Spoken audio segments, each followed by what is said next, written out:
FBI arresting a man who investigators believe planted pipe bombs near the RNC and the DNC headquarters the night of January 6th, before January 6, 2021, the night before. Senior correspondent John Huddy live from our Florida newsroom. He has the latest. John, good morning to you.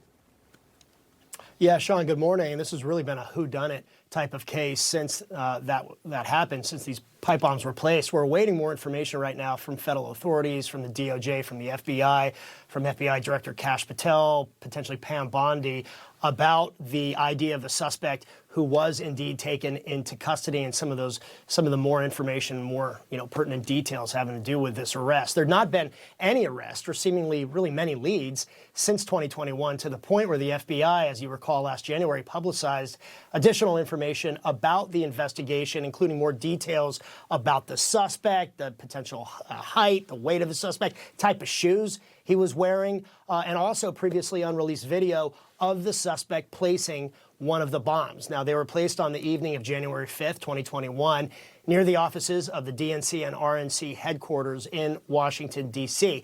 Thank goodness nobody was hurt before the bombs were rendered safe. But the FBI said both of the bombs were, quote, viable, meaning they could have been lethal, or at the very least, if they went off, could have certainly badly injured, maimed, or again, killed bystanders and pedestrians in that area. Now, investigators since then have sought the public's help, as you see some of those posters, the wanted posters, in identifying the suspect through the grainy and shadowy video and images that we've all seen since then. But really, the feds have struggled to answer some of the basic questions, including the person's gender at one point, the exact motivation, why they did this, if there was a connection potentially to what happened January 6th. There's been a lot of conspiracy theories swirling. I'm not going to get into that.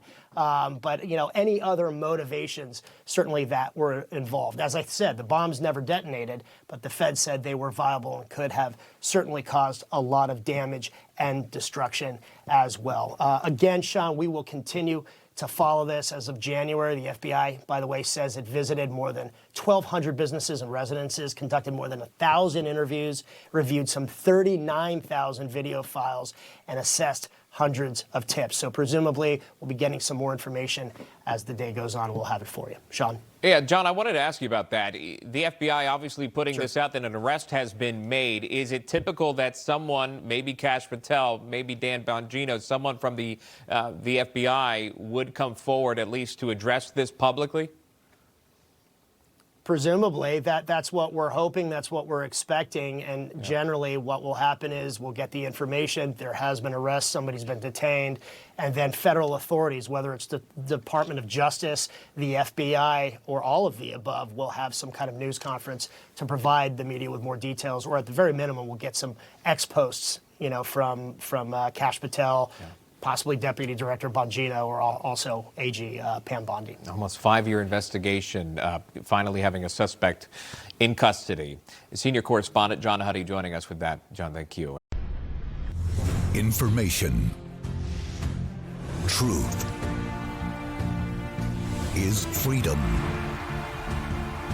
Is Newsmax. It's real news for real people.